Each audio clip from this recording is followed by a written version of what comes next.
The X Zone Radio Show with Rob McConnell is largely an opinion talk show.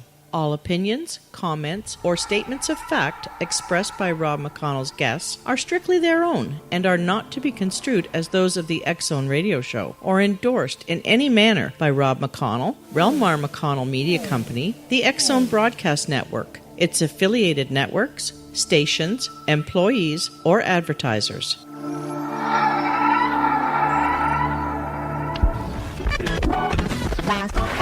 All Hit Radio.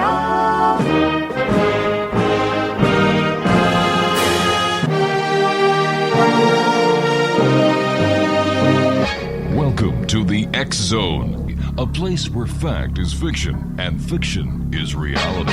Now, here's your host, Rob McConnell.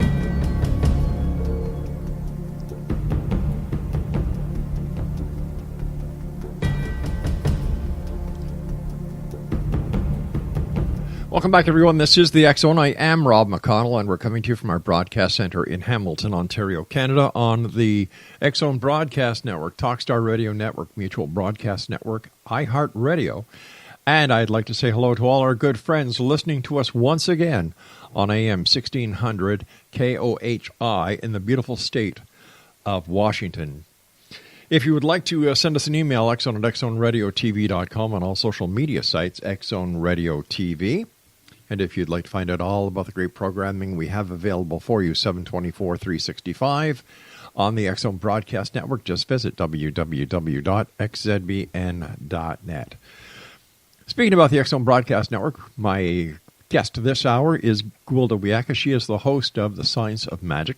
And I decided that I'd bring Gwilda on to talk to her about something that she is going to be doing in the month of March. It is why don't we bring Gwilda on and let her discuss it? Hey, Gwilda, how are you, dear? Hey, I'm good. How are you doing, Rob? Good. How are things in the good old Rocky Mountain High state of Colorado tonight? Well, it's cold, it's snowy, and it's rocky. I knew a girl like that once, but that's for another show. Tell us about your spring equinox getaway. Okay. Well, I'll go back into ancient history, at least my ancient history. I've studied shamanism for a long time, and I've studied a lot of different divinations of shamanism worldwide. And I found years ago that they all had a lot of things in common, but one of them was some form of recalibrating people with the cycles of the earth and the cycles of the stars. And there's been everything from, usually the spring equinox is when a lot of them are orchestrated. But the feathered serpent in Mexico, it's a pyramid where when the sun comes up at the equinox, it leaves a shadow going up the side of the pyramid. The Neolithic mounds in Ireland, the door frames the sun on the morning of the equinox. The Sphinx faces the sun on the rising sun on the equinox. And it goes on and on and on. And the Celtics celebrate the same way with their mounds and this and that. And I often wondered about what the meaning of that was. And then years ago, I met with a I believe he was an Arapaho. His name was Benny LeBeau. His formal name was Blue Thunder. And he was drawn to do ceremony across the country to stabilize Yellowstone, because Yellowstone was getting grumpy. Right. And he did these earth activations, and I helped him with the ones in Wyoming and Colorado to do the activation. And you don't activate the earth. What you're doing is you're recalibrating the people so that they're not working against the way life works energetically. And that really brought my curiosity up. And as we've moved into these more volatile times, I've done some real serious work around it and realized we need to recalibrate people with the way life works with the earth so that we can start working with nature instead of against her, because we're really kind of hitting critical times with so many people on the planet and so much stress on the planet and so much stress on people.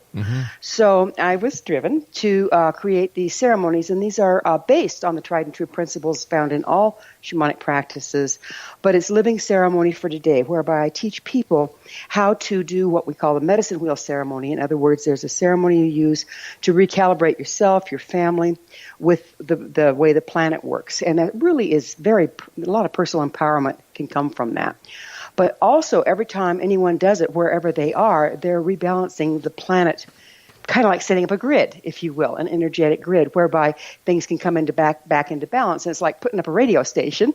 And if you send out a radio signal, then radios are going to pick it up. So if you put up a station or set a medicine wheel in your particular location, then the people around can benefit from it if they so choose, just kind of automatically attune. Okay, I understand that to a point, but if we're talking about radio stations, in order for you to listen to the radio station, you have to know the exact frequency of the station that you want to listen to.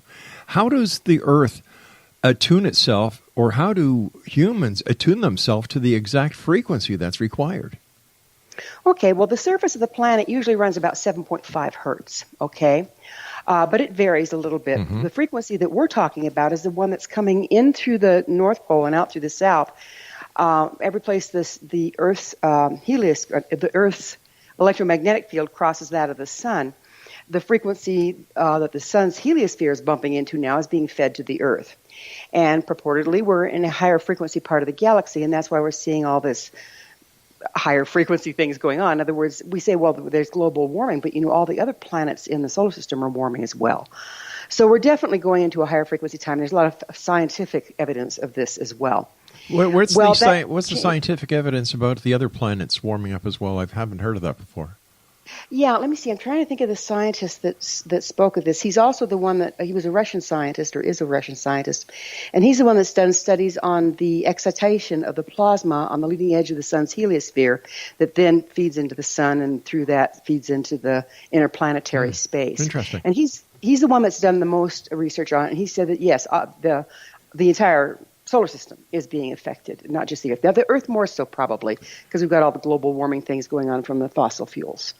But there's evidence that other planets are heating up, that the whole system is kind of going into a higher frequency. What's causing the heat up? The Sun's heliosphere being bombarded by higher frequency, where it's moving through the galaxy, exciting the plasma on the leading edge of the Sun, and then that directs it through the electromagnetic field of the Sun back into itself. Well, the Sun heliosphere surrounds the entire solar system. Is there an electromagnetic field around the Sun? Yes, there sure is. Okay. Yeah. So does this mean it's just our solar system that is experiencing this warm-up, or is it the other solar systems within the Milky Way? I am not a real expert on telling you that because I haven't been out there, but I know that it's specific to where our solar system is moving right now. I would suspect, everything out there spins and turns around in cycles, and I would expect that various other suns move through the same area in the Milky Way galaxy and experience the same thing at different times. And I know that's what the Mayan calendar actually mapped, was the relative positioning of the sun and the different influences of the ages accordingly. But we've seen, and time has proven this, that the Mayan calendar itself was a big fizz-out. Our interpretation of the Mayan calendar was a fizz-out, but it's still the most accurate calendar that we know. I understand that, but, there was a lot of hype put on the end of the world, and this, that, and the other thing, and all that happened was, as the Mayans told us when we were down in Honduras and in Belize, was, hey, you take your calendar off the wall every year and put up a new one. We do it in so many thousands of years. Yeah.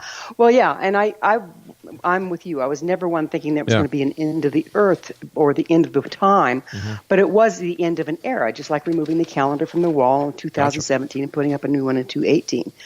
The same cycles do reoccur, but they're never the same exactly. And I think we're going into a new time based on the seasons, except they're more overlording seasons of ages versus years. Interesting. So you think that this is more than a global phenomenon, but a solar phenomenon, and if not, a universal phenomenon? I know it's certainly a solar phenomenon, and I know it's cyclic, and therefore probably it's a spot in our solar system. It's a spot in our galaxy, and that would make sense because we do spin, that other suns and stars with the planets around them would move through it during their times as well. So tell us a little bit. We've got about 2 minutes before I have to go to my break. Just give us a teaser about what this event is going to be in Colorado, where it's going to be, for example. It's going to be outside of Allen's Park up in the Rocky Mountains, and that's not too far from Denver International Airport. There's shuttle service there. It's a retreat up there, dormitory style. Mm-hmm. And what we're going to do is learn how to create, to build, to activate an actual medicine wheel that's an earth anchor, basically, so that we can recalibrate ourselves to what's going on with the earth at this time. And then we're going to charge stones for people, and they can take those home and recreate it at their homes. And that starts to spread this rebalancing. Charge stones. How do you charge the stones? You know how crystals work, right? Yes and no. Refresh my memory. You're in radio. You can program them, right? Well, not anymore. Everything is done through silicone chips now.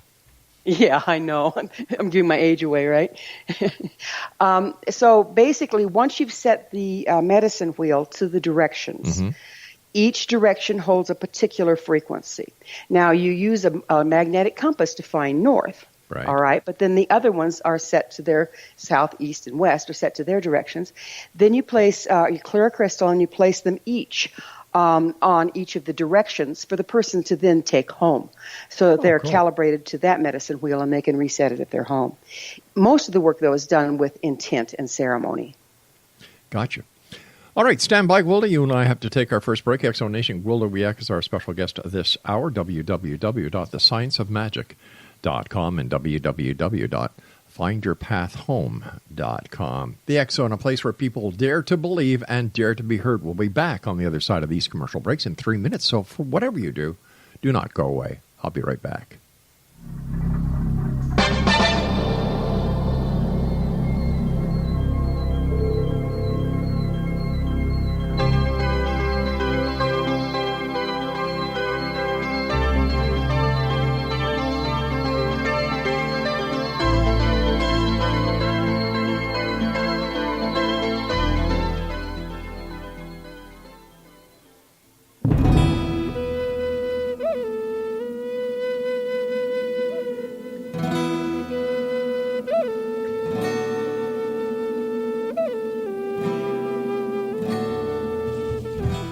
The ancients knew what we have forgotten. In order to be empowered by nature, one must be aligned with the way life works. We've become increasingly disconnected from the earth and her cycles, to our extreme detriment. The medicine wheel ceremony is an ancient rite practiced by shamans worldwide to recalibrate their people with the powers of the universe.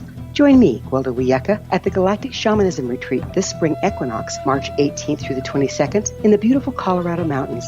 During this life-changing 3-day medicine wheel training, you'll learn to build and maintain your own cross-cultural shamanic medicine wheel to promote manifestation, health, and personal power. Empower yourself with the wisdom of the ancients. Contact Touch In at findyourpathhome.com or call 303-775-3431.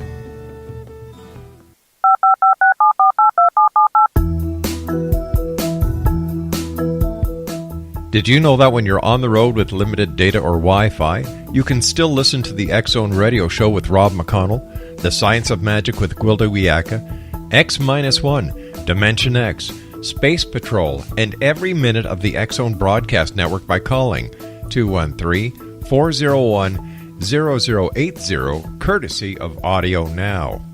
No smartphone, app, or internet needed. It saves your data plan, and it's free if you have unlimited minutes. Call 213-401-0080 to listen on any phone, anytime, anywhere. Remember, 213-401-0080 for the best of the paranormal, parapsychology, and sci-fi radio programming anywhere, 24/7, 365.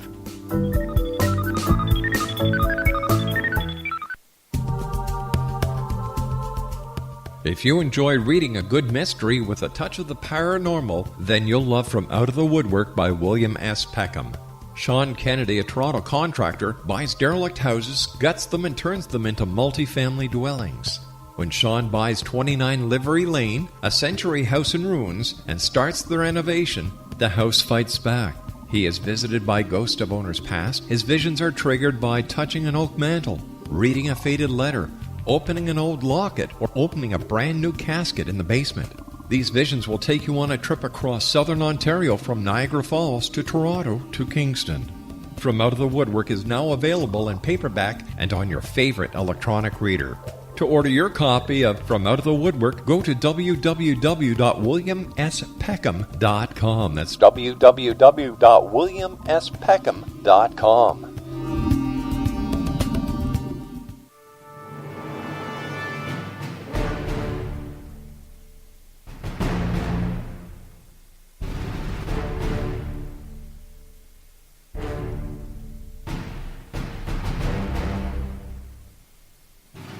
Welcome back, everyone. We're talking about the Spring Equinox event that is being held March the 18th through the 22nd in the beautiful Rocky Mountains of the state of Colorado.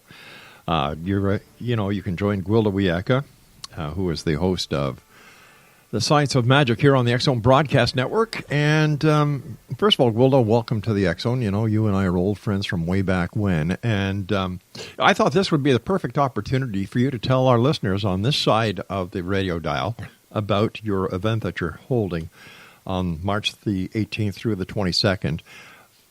All right, so crystals are involved, charging up the rocks that you're going to be sending home with these people. Maybe we should tell our listeners what a magic circle is. Okay. A medicine wheel is basically a ceremony, but it's built out of stones in alignment with the magnetic north, and then south, east, and west, and center.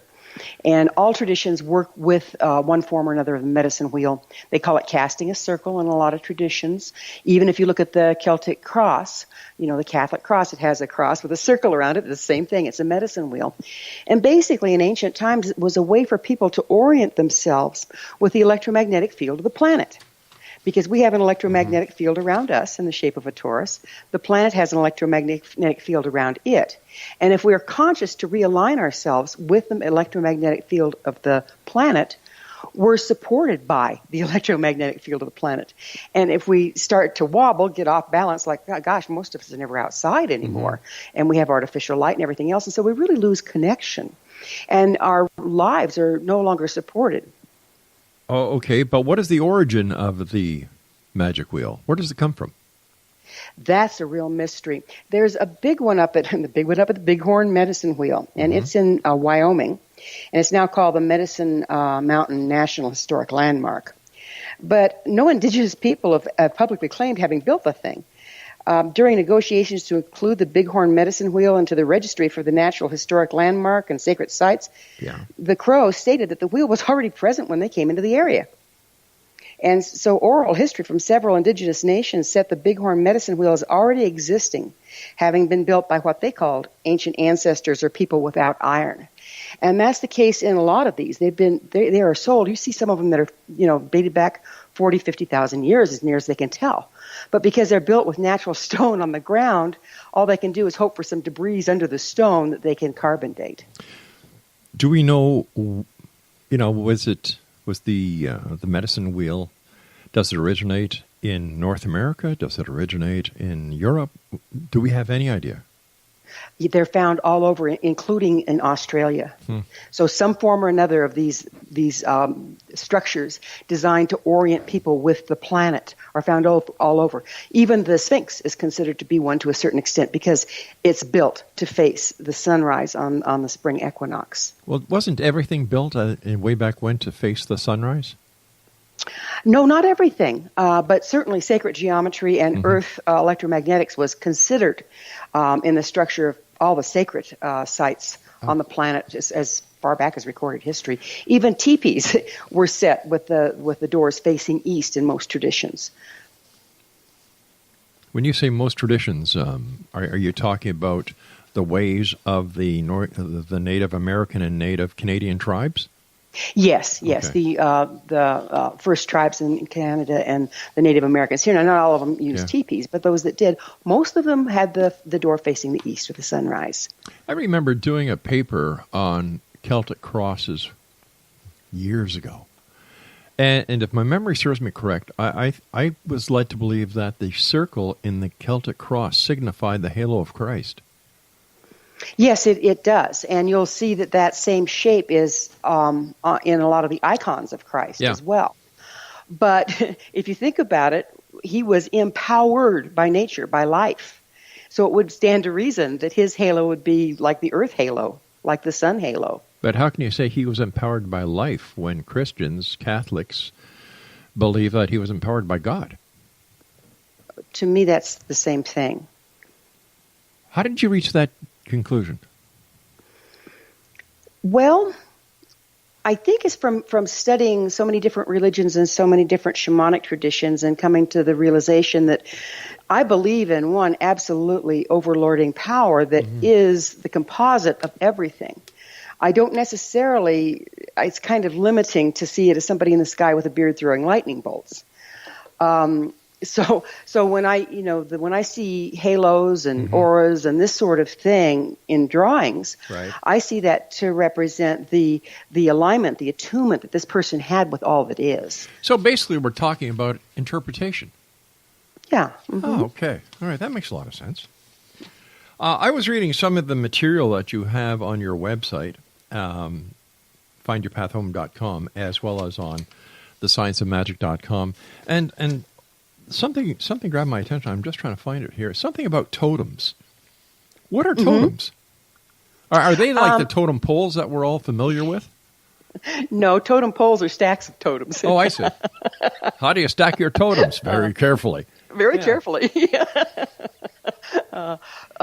Totems are archetypical representations of different divinations of frequency or power.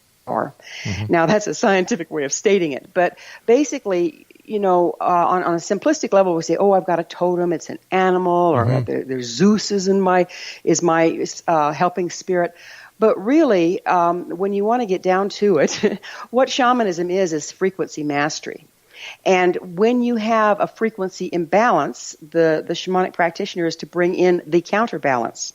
And that counterbalance is represented by animal totems, archetypes, gods, goddesses, etc. So in that writing, I'm saying how people will journey to find, first they learn to journey. I teach them to journey so they can get their own information. I'm big on personal empowerment. And then the next thing they do is they journey to find their personal totem or representation for each direction. And what they're actually getting is an energy or frequency correction to align them with that direction. And it comes represented by a particular archetype in the imagination. Okay, I found that piece of paper I was looking for. Thanks, Craig. What is shamanic journeying? That's really fun. Shamanic journeying is different from meditation. Meditation is in consciously calming the mind in order to be available for information. Shamanic journeying is actually a little more active. It accesses information at the quantum level, but the quantum level information doesn't make sense to the linear mind. So a metaphor is painted in the imagination, just like an interactive dream, to represent the push and pull of what's going on or what's about to go on at the quantum level of life. It's an altered state of consciousness that's measurable and reproducible. So when I go into a shamanic trance, I use drums to kind of help me focus. I go through a particular ritual that, it's a discipline to help me get there. And my brain waves have been measured to drop to 7.5 hertz every time, and then up that into beta and then on into theta. But I stay conscious, and it's interactive, so I can remember the dream. Now, for our listeners, what is the significance of beta and theta? Oh, okay. Beta is our waking time. I misspoke that. Beta is our waking time. Like right now, I'm probably in beta. Okay. When you drop into alpha, you're going towards the dream state. And theta is the deep, deep dream state where you normally don't remember. The shamanic journey is a method by which you can use a ritual or a ceremony to intentionally shift your brain waves into these altered states so that you can access esoteric information or dream information, if you will, in metaphoric form. Then you write it down, interpret it, and you have some pretty darn accurate answers. It's pretty amazing. You said something a few minutes ago, and I was trying to jot it down as you were saying it. You said if something about quantum does not make sense to the linear mind. Yeah, the quantum field is very, very unified, and protons and electrons and neutrons are popping in and out of existence there. It doesn't operate like our ordinary reality world. So let me ask you this. If it does not exist like our ordinary world, how did the people who say it's there actually discover it if what quantum is doesn't doesn't make sense to the linear mind. Well, that's why we have our imaginations, I believe, Rob, is because, we've invalidated them and discredited them. Mm-hmm. But just about everybody's had deja vu and then had it happen. Just about everybody's had a dream and then the next day recognize it going on. Time and space, the linear mind holds to what our agreed upon time and space is. But that doesn't mean that's our only perception. And by actively accessing the imagination, we can access the rest of our perception. That's where intuition can come in and all that fun stuff. All that fun stuff. That is fun stuff, isn't it? How long have you been doing this? Because, whenever I talk to you about this, it just seems so natural for you. Well, I kind of came this way, but I've been doing it over 40 years, teaching it close to 30 now. Wow. Good for you. Good for you. And I would imagine you've seen a lot of changes in the world from a spiritual side. I really have. From when I was a young girl, my grandmother raised me some of the time, and she was, a devout Church of Christ Christian. Right. And terrified of musical instruments, and gosh forbid if she would ever wear nail polish or lipstick. And, you can't dance and all that stuff. But she firmly got her solstice and her comfort from her concept of God and Jesus. And now I see people, as we're expanding, as the internet is expanding, our horizons is expanding, our knowledge base, we're expanding our viewpoints. And I think that that's a wonderful thing because it never hurts to have a bit broader picture of how life works. I don't think it's invalidating God, but rather broadening him. All right, dear friend, please stand by. You and I have to take our next commercial break with the news at the bottom of the hour. Exonation, Gwilda Wiyaka is our special guest. www.thescienceofmagic.com and www.findyourpathhome.com. Mark this on your calendar, Exonation. March 18th through March 22nd in beautiful Rocky Mountain, Colorado, the 2018 Spring Equinox Medicine Wheel Earth Activation Training by Gwilda. And we'll be talking more about that when we come back from this break. I'm Rob McConnell. Don't go away.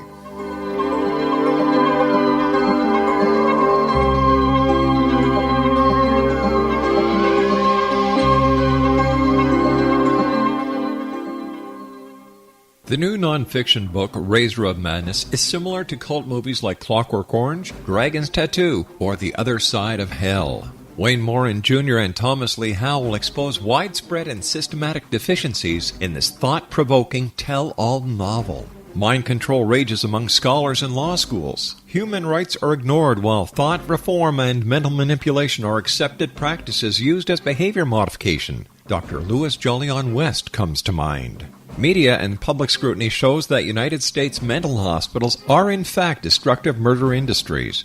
Razor of Madness expose novel details this epidemic through an in-depth professional and personal investigation. For decades there has been a revolving door policy that still releases killers and pedophiles back into society. The maestro of mind control continues to haunt America to this very day. Razor of Madness is available in paperback or as a downloadable ebook at Amazon.com.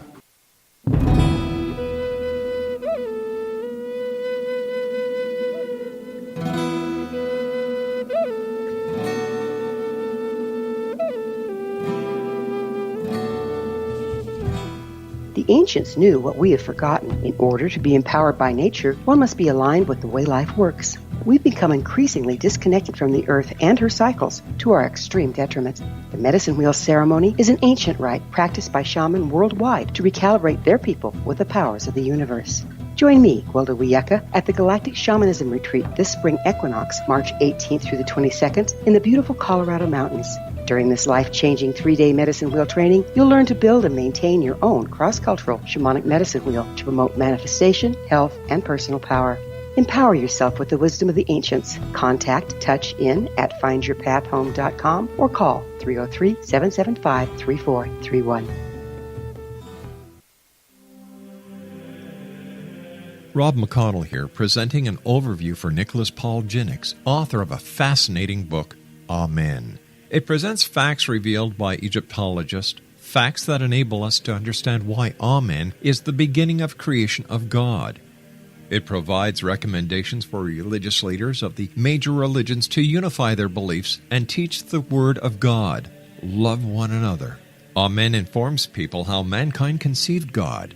It was the Egyptians that developed the concepts of a soul, a hereafter, and Son of God. And finally, after the worship of many gods, they conceived the belief in one universal God, the maker of all there is. For more information, visit www.futureofgodamen.com. That's www.futureofgodamen.com.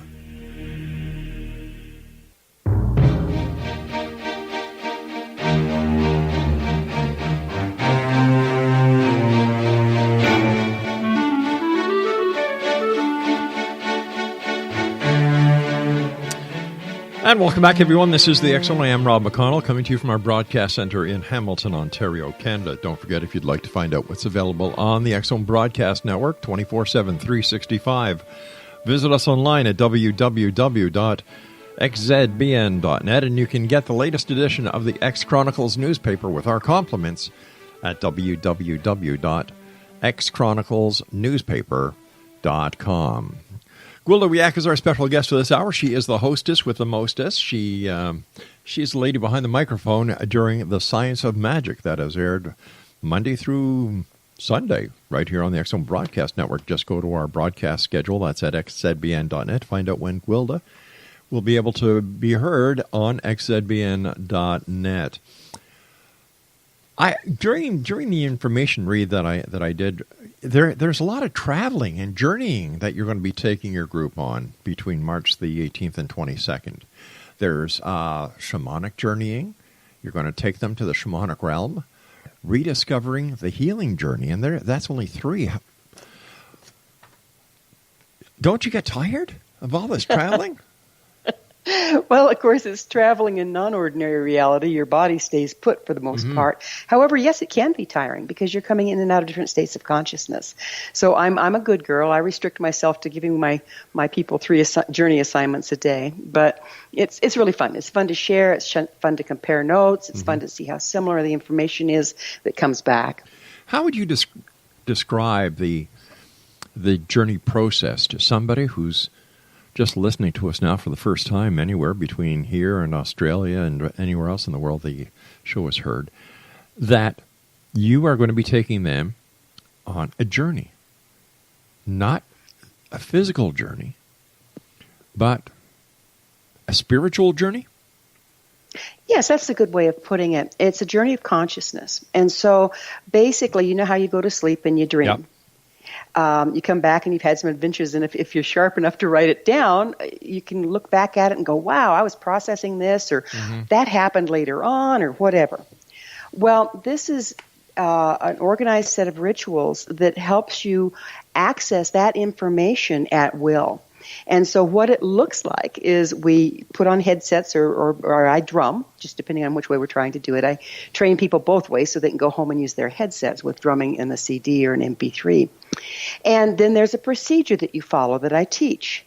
And that procedure actually helps you consciously drop your brain waves and have an interactive dream. You can bilocate. You can literally do remote viewing when you get really, really good at it. So it's the basis behind a lot of different things. So your awareness does travel. It travels into the dreamscape, or if you stay in what we call middle world, this reality, but outside of time and space, you can actually do remote viewing. You also say that the people who will be attending will leave with recovered wisdom, knowledge, totems, and changed directional stones. Wow. So tell me, what is the recovered wisdom? Well, the recovered wisdom is multiple leveled. One is the recovered wisdom of how to access your own inner knowing. And to me, if I teach nothing else, having a person have access to their own inner knowing and ability to translate it gives them guidance in their earth walk, if you will, that they don't have any other way. Most people they call a psychic, or they read the farmer's almanac, or they want to find some way of figuring out the future. And right now, our future is kind of unprecedented. Things are changing so quickly. But if I can teach someone a skill that they can then use for the rest of their lives, to access information about what's about to happen in their world and or find their sweet spot within that. I've given them the world right there. And it's not a difficult thing. I can teach it in a day. And that's ancient wisdom. The journey trance is common to every shamanic practice across the ages as far as we know, and that's 50, 60,000 years worth. Why did you decide to get into this wonderful profession you're in? Self-preservation. I came very sensitive. And I was bombarded by everybody's everything. I was bleeding in and out of different levels of reality. A lot of our kids are coming that way now. You know, we see them as ADD, ADHD, or autistic or whatever, but really this bleed through of information is very problematic. And by the time I was in college, I was just overwhelmed. My adrenals were on high. I was frying. And that's when I met my first teacher, and he taught me how to find the volume knob on my gift. And so, like I said, it was self-preservation. But then I started finding all the other amazing benefits for, I was there all the time, needed a way to stay back and stay grounded. Other people need a way to find this information so they can have, reliable information to live their lives by. So besides what you just said about information to help live their lives by, what would our listeners walk away with? How will going to your retreat change their life? Well, empowerment, again. Okay. So we're talking about the journey work and getting information. That's extremely empowering. But we're also talking about ceremonies, living ceremonies that help you align with the way life works and empower your life and your intent with the power of the earth, with the power of the universe, so that you're in alignment with the way life works. Manifestation becomes easier. Your intent moves into the world easier. You just really evolve in so many ways by this simple practice. All the hard work that you and other frequency masters around the world are doing to try and make this a better place to live in, and to get everybody grounded again and on the same page. With all the negativity that is going on, how do you look at winning that battle? Well, what gives me hope is, once again, something from physics. I was in college. There was a study being done with sound. And I love sound because sound is a frequency, and frequency acts the same across the board. It's just, different degrees. So sound is a frequency. It's a mechanical wave. It needs a medium through which to propagate. So they take a sound chamber, where in other words, it's so padded that it's totally silent. Right. You sound a single tone at a particular volume. Now, you're a musician. You get this. If you sound that exact same volume, the opposite wavelength, you're going to get silence. True. It's going to damper each other out. Exactly. If you sound that exact same tone twice at the exact same volume, you get well more than twice the volume. It increases exponentially, and I can't tell you how many times. We could look it up, but I don't know off the top of my head. That gives me hope. In other words, if we can master frequency, which we absolutely can, that's what our chakra systems are about. We have much more impact on the electromagnetic world than we recognize. We can put out the opposite frequency of something that's negative and cancel it out, or we can enhance the beneficial frequencies of what we're trying to do in the world by coming together in agreement. And that's what you do when you do ceremony. You come together in agreement and agree that we're going to maintain or reestablish balance for the people there and for those that care to participate. And so that's the power of ceremony. That's the power of prayer. It's just like sound. Yeah, but when you turn the volume up on one frequency and it out blares the other frequency or the other tone or the other note, the loudest tone, note, or frequency is going to win. So my question, I guess, is, with all the negativity in the world, and at any given time, this is just my opinion, there's a lot more negativity in this world than there is positive. How will those people who practice using drumming and trying their very best to get the positive out there, how do they succeed over the negativity? Well, there's a couple things working to our advantage. One of them is what they call the 100th monkey theory, and I'm sure you're aware of that one. And that's where anthropologists were studying monkeys on these isolated islands, same species of monkeys. And at one point, one monkey decided it was going to this particular behavior. It washed its fruit before it ate it. Never had they seen a monkey do that before. And pretty soon, monkey see, monkey do. Monkeys around that one are doing the same thing. And by the time it reached, I don't know if it was actually the 100th, but supposedly the 100th monkey, anthropologists on other islands totally isolated from this island started observing the same behavior in their monkeys. So there was something going on there, okay? The other thing that we have going for us is that as we're moving into the Aquarian age, as we're moving according to the Mayan calendar into this fifth world, if you will, the frequencies that are being supported are the more unified positive ones. That's what nature is supporting. Now, in the age of in the age of Pisces, Christ was born. In the age of Pisces, Hitler was born. So there's always the good, the bad, and the ugly. But what's being supported? Could this just be coincidence? If it's coincidence, how does that equate into the formula? If it's consistent coincidence, if you will, if it's consistent, just like the tone in the sound chamber, you can repeat that. You can reproduce that every time. That might be coincidence, but if you reproduce it every time, it suddenly becomes something a little stronger than coincidence. Okay, the sound chamber, I understand the basics behind it, but of course you can repeat it because you know what the frequency is, right? Mm-hmm. So how does that play in? You mean by the individual being able to reproduce it? Yeah. Okay. So this gets a little complicated, but I'll make short of it. Okay. Our chakric systems are the system by which we manage frequency. Mm-hmm. You know, they're represented by colors, they're represented by tones. It's all about frequency. And every thought or intent we put into the world actually initiates a particular frequency combination from the chakras in order to push it out into the world. You say, oh, I could feel that in my gut, or my heart goes out to you, or, you know, there's all these things that you've heard over and over and over again. We're actually doing it all the time. Now we can become conscious of it and cooperate with each other and life. What's the difference between frequency and energy? I think they're the same, different forms of the same thing. I think energy is a broader statement, maybe. Frequency, there's lots of various kinds of frequency. They're all energy. Listen, just stand by, my dear. You and I was so involved in this conversation. We've got to take a break. This is the X Zone. I am Rob McConnell. Don't go away.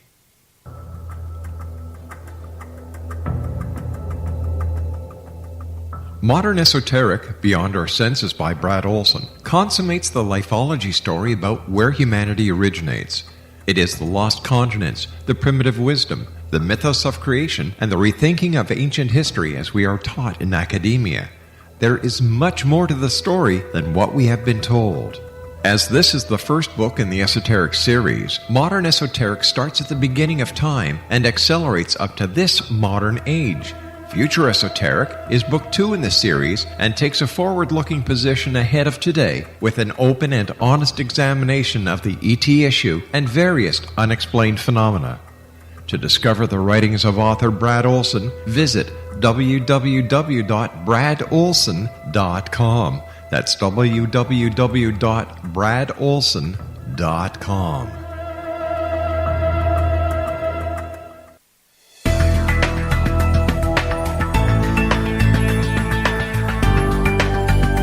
Do you think you have energy problems in your home? Do you feel better when you're away than when you're home? Joey Korn is a global leader in the world of dowsing who specializes in personal energy clearing and space clearing. He can help you create an ideal energy environment in your home no matter where you live in the world. Learn about his remote spiritual house cleaning services and much more at www.dowsers.com.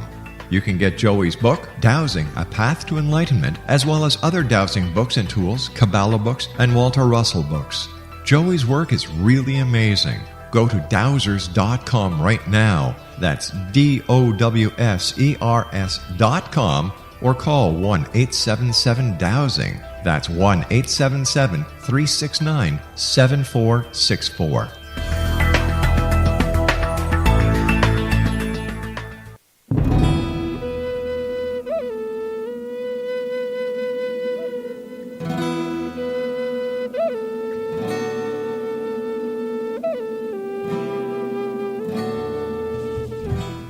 The ancients knew what we have forgotten. In order to be empowered by nature, one must be aligned with the way life works. We've become increasingly disconnected from the earth and her cycles, to our extreme detriment. The medicine wheel ceremony is an ancient rite practiced by shamans worldwide to recalibrate their people with the powers of the universe. Join me, Gwilda Wiyaka, at the Galactic Shamanism Retreat this spring equinox, March 18th through the 22nd, in the beautiful Colorado Mountains. During this life-changing 3-day medicine wheel training, you'll learn to build and maintain your own cross-cultural shamanic medicine wheel to promote manifestation, health, and personal power. Empower yourself with the wisdom of the ancients. Contact Touch In at findyourpathhome.com or call 303-775-3431.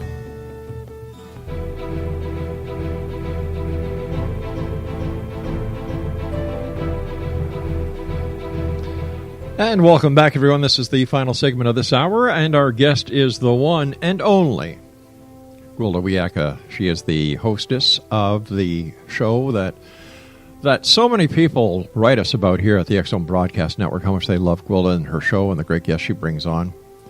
To listen to past episodes, just go to www.thescienceofmagic.com. And for all the information on the courses and everything else that Gwilda does, visit www.findyourpathhome.com. You know, Gwilda, I love asking you questions because the answers are always there. You know, gosh, I've been doing this so long that, you know, when you know when somebody is being as honest as they can be when the answers come back so flawlessly like yours do. You know, and you know, people love listening to you, and I know that you're touching a lot of hearts around the world. Oh, thank you, Rob. That's the only thing that really matters, isn't it? Is touching others. Apparently, they don't like that in the White House, but you devil, you. That's what she said. Oh, you bring the worst out in me, woman. That's what I'm for, right? Yeah. Listen, X Zone Nation, if you'd like to partake in this 3-day event, I would imagine this is going to be the first annual. Yes, this is the first annual. We did an earlier medicine wheel training in Brazoria, Texas, several months back, and it was to work for the last year's solstice ceremony. And it was very, very lovely, very successful. A lot of wonderful people came together and did some great work. Excellent. Yeah. Okay, so let me see if I've got this straight. The accommodations are dormitory. Let's try this again. Dormitory-style residential retreat at Sunshine Mountain Lodge near Allens Park, Colorado. Brain wants to go one way, mouth wants to go the other way, and who the hell knows where they're going to end up. All right, that features healthy home-cooked meals with non-dairy, non-gluten options available upon request. I'm sorry, X Zone Nation, there is no Bigfoot meat available. Dinner of arrival on the night that you get there, which is March the 18th, and breakfast on the day of the departure, the 22nd of March. Shuttle service is available from Denver International Airport. Oh, yeah. I've got to do it. All right, what shuttle is it? Atlantis? Is it the Challenger? I knew this was coming. Okay, so let's get past that. Check-in is at 3 p.m. Mountain Time on the 18th of March. Classes begin the 18th of March at 4 p.m. Mountain Time in the main lodge. Cost $899 per person. Deposit of $340 is required. Registration deadline is March the 2nd. Sign-up is limited. So just go to Gwilda's page. I think it's on both of your sites, right, Gwilda? Or? Yes, it sure is on the front page of both sites. Okay. And there is a sign-up now, I think, or register button. Just click on that, and Gwilda's Magic does the rest. Yeah, I was reading that, and I saw shuttle, and I had to go, oh, geez, I can't. Do you know how hard it was for me not to try and come up with a plug for the shuttle? I can only imagine. Especially at an airport, you know. What's the most favorite part about the work you do? To me, empowering people. And I also work with children, and that's really my favorite part because they come wired to do this until we train them not to. And so it's like when I see these new kids coming in and I realize as we teach them this stuff, that's just true to their nature. They never forget. I brought my kids up this way, and they're powerful human beings, and they're balanced, and they're loving because they work with the way life works. They don't sweat the small stuff. And the newer ones coming in, it's like, this is our future. This is our future. And if they, let's face it, we're living on this planet. Shouldn't we learn how to live with it? I agree. I agree. Here's a question that I'm sure you get asked all the time. If this is so powerful and it's ancient knowledge, why was it forgotten, and why do we have to relearn it? Well, we're conditioned out of it. It's very true to our nature. If you watch, again, young children, their imaginations run wild. And they're literally, they say, what do you want to be when you grow up? And they try on this profession and they try on that thing in their imaginations when they're doing make-believe together. And what they're actually doing is building a matrix at the quantum level of life for their lives to form around. And how many people that just had a real passion for something from when they were very young don't end up going into that line of work? It's just amazing to watch. And if we don't stifle it, it'll automatically grow. But once again, we're having to overcome the fact that we've been conditioned out of it. But playing the devil's advocate here, the role that a child takes later on in life, isn't it also influenced by their parents? Absolutely. Absolutely it is. And that's why it's so important, I think, for parents to really recognize that, our job is to help them learn to live in this matrix we call reality. And our bigger job is to help them reconcile that with their natural gifts and talents. And that's the one thing that, the old spare the rod, spoil the child, not that I don't think that's a good idea sometimes, mind you, but just the old way of bringing kids up to make good people out of them involved breaking their natural imagination, breaking their natural playfulness and experimentation, and saying, well, that's lovely, dear, but the harsh realities are, right? I don't know about that. I wasn't like that with my children. I can imagine you would not have been. I supported them in any decision that they took, and I was there to play with them and be part of any decision that they've made. I do agree that a lot of parents today need a good reality check. Like, you just don't plunk your kid down in front of a game or something and let him go yahoo away and let's have fun. I think that children need to be guided. And I think that the educational system as well needs a revamping. Oh, big time. Yeah. Big time. Yeah.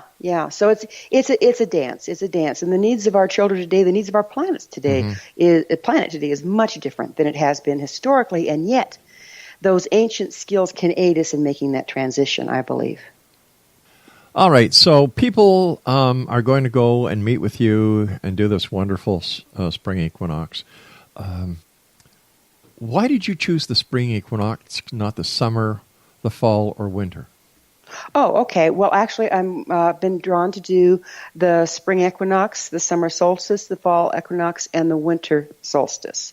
And that's the Celtic tradition, is to work with all four of those seasons because that's where balance is. And each season represents a different frequency, or it supports a different thing. And if you think of the planting, the way plantings work, you plant in the spring, you tend in the summer, you harvest in the fall, you store in the winter, and compost. And those principles hold to everything that we try to create in our life. By working with the energies in their season, we can align to those energies and then apply them anytime in our life. So in other words, if I have to wait to the spring to start all my projects, I'm going to be real busy in the spring and dead in the water the rest of the year. So the advanced form of this is learning how to work with those different energies and how to bring them into any project at any time. How many people is your max on this? Because, I know space is limited. Right, yeah. There's 27 beds. I'm probably going to hold it to about 20 people. So, Exo Nation, if you're serious and you want to learn, if you want to make a positive change not only in your life but helping the people around the world, Gwilda, what's the best way for them to do it? Well, I would certainly invite them to come to this because they can take this home wherever they are and affect a change in their lives and the lives around them just by doing the practice. So again, it's on both of my websites if you wanted to sign up. It's on thescienceofmagic.net and findyourpathhome.com. All right, tell us a little bit about your show now. Oh, I love my show. The Science of Magic, it was just very inspiring for me because two things that I love in this world are science and magic. And I really believe that by bringing the two together, we get the third picture. We get a much larger overview of what really works. We get answers for tomorrow, by combining the science Sure. and the magic of today and yesterday. And some of the people that I have on are just so fun. I've talked to physicists and chemists and doctors and shaman and Wiccan and just, anybody that's top in their field. And then we bounce back and forth. How do these two come together, science and magic? And it's very exciting, the results we're having. How do science and magic come together? That seems to be opposite ends of the spectrum. It does, doesn't it? Yeah. Well, during this, like I said, we cyclically move through the galaxy, and there's lower frequency times as well as high frequency times. And in the low frequency times, we don't have direct access to quantum level information. And so things become very dogmatic. Well, we know that religion got dogmatic, and we certainly know that magic got dogmatic. It you started worshiping the rituals, not what they were trying to accomplish. Well, science got dogmatic too. And so if you expand the potential of any of them, they're going to come together, and that's where we're going now. Do you think it's time that the people here in the 21st century reevaluate the need for religious philosophies? I do. If somebody needs their religious philosophies, I think that's fine. I think imposing them on each other is an abomination. But where do we draw the line? Where a freedom is and where, forcing a religion onto another person is? That's a tough line, isn't it? I've always, one of my strongest things in shamanism or anything else we do is that 5 basic laws. You never work without permission. You don't work against the way life works. You don't impose energy where it doesn't belong. You don't take energy away from where it does belong, and you do no harm. If with any practice you can stay within those laws, I think you're going to stay clean. If the ancients were the originators of this philosophy that you and other people are now bringing forth and have been for years, why did this philosophy get lost? Why haven't the practitioners and their tribes, their cultures, why haven't they become the strongest instead of the weakest? I think there's several factors to that. One is that when we moved out of the last time of enlightenment or the last time of high-frequency light, the access to these powers and this information became limited, number one. Number two, anytime a conquering nation takes over another, the first thing they target is their shaman. The first thing they target, because that's what empowers the individual, so they try to take them out. And there's been genocide on shaman like you can't believe. So, but that was allowed to happen during the long dark period too. So I think it's a cyclic thing that kind of naturally, even though it's not very fun, occurs. But once again, wouldn't the shaman have had the knowledge that this was going to happen, and could they have not prevented it somehow? You can't hold back the river. That's what dams are for. They did lock and hold the information, and now as we're coming back into a time of enlightenment, the information can be brought back together, put the puzzle back together, and truth can be known on a I think a grander scale, if you will. I don't know if I agree with that, because you can always divert a river to avoid danger. You can build a dam to block a river. And you can light a candle to hold off the night, but it's still going to be dark. Right. But the sun is going to come up in the morning. We all know this. So is it possible that there is an element of this that we are just not clicking on yet? Oh, absolutely. I think there is. I don't profess to have all the answers. I think we're going to be amazed by what's uncovered in the next 10 years. It's going to be a wonderful time. Yes, it is. Let our listeners know how they can find out more about you, my dear. Okay, they can always go to either of my websites, thescienceofmagic.net or findyourpathhome.com. They can also email me at information@findyourpathhome.com or, touchin@findyourpathhome.com or info@thescienceofmagic.net. And I look forward to hearing from them. Gwilda, as always, a great pleasure talking to you. You make a lot of sense out of the material that I'm sure a lot of people would say, what? Journeying? Shamanic? Mind, body, soul? What? Frequency? Energy? What? And you've done great within this last hour. I want to thank you so much for joining us, and as always, take care of yourself, my friend, and keep the great work up. You, my Thank dear, you so much. are the candle in the night. Oh, thank you. Exonation, Gwilda Wiyaka has been our guest, and if you'd like to get more information about Gwilda, here's two websites, Got your pencil ready? All right. thescienceofmagic.net. That's www.thescienceofmagic.net and www.findyourpathhome.com. I'll be back on the other side of this commercial break with the news as we continue here in the X Zone from our broadcast center in Hamilton, Ontario, Canada. Don't forget, you can always send an email, xzone@xzoneradiotv.com, on all social media sites, Xzone Radio TV, and check out our broadcast schedule at xzbn.net.